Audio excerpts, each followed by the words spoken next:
ಕರೋನಾಯಿಂದ ಪ್ರಪಂಚ ಎಷ್ಟು ತತ್ತರಿಸಿ ಹೋಗಿತ್ತು ಅಂತ ನಮಗೆಲ್ಲ ಗೊತ್ತು.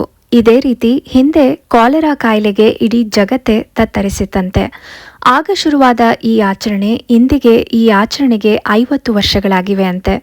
ಈ ಕಾಲೆರಾ ರೋಗಕ್ಕೆ ತುತ್ತಾದ ತನ್ನ ಅಕ್ಕನ ಉಳಿವಿಕೆಗಾಗಿ ಒಬ್ಬ ಸಹೋದರ ತನ್ನ ಅಕ್ಕನ ಬಟ್ಟೆಯನ್ನ ತೊಟ್ಟು ಬುದ್ಧಿಸಂನ ಸೂತ್ರಗಳಿರುವ ಪುಸ್ತಕಗಳನ್ನ ಪೆಟ್ಟಿಗೆಯನ್ನ ಹಿಡಿದು ದೇವಸ್ಥಾನದ ಸುತ್ತಿ ಪ್ರಾರ್ಥನೆಯನ್ನ ಮಾಡ್ತಿದ್ದಂತೆ.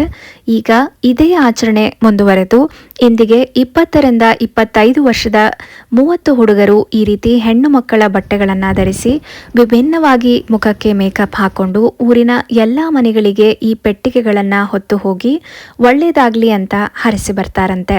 ಬೆಳಗ್ಗೆ 8 ಗಂಟೆಗೆ ಶುರು ಮಾಡಿದ್ರೆ ಸಂಜೆ 5 ಗಂಟೆವರೆಗೆ 500 ಮನೆಗಳಿಗೆ ಹೋಗ್ತಾರಂತೆ. ಇಲ್ಲಿ ಪ್ರತಿಯೊಂದು ಆಚರಣೆ ಶುರು ಮಾಡೋಕ್ಕೂ ಮುಂಚೆ ರೈಸ್ ವೈನ್ ಅಂದ್ರೆ ಸಾಕೆ ಕುಡಿಯೋದು ವಾಡಿಕೆ. ಹಾಗಾಗಿ ಎಲ್ಲರೂ ಸಾಕೆ ಕುಡಿಯೋದ್ರ ಮೂಲಕ ಈ ಆಚರಣೆಯನ್ನ ಶುರು ಮಾಡಿದ್ರು.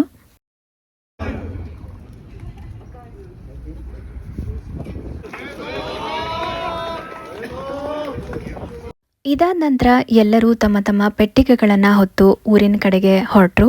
ಈ ಆಚರಣೆ ಬಗ್ಗೆ ನಿಮ್ಗೆ ಏನನ್ಸುತ್ತೆ ಅಂತ ಕಮೆಂಟ್ ಮೂಲಕ ತಿಳಿಸಿ ಅಂತ ಕೇಳ್ಕೊತಾ ಧನ್ಯವಾದಗಳು.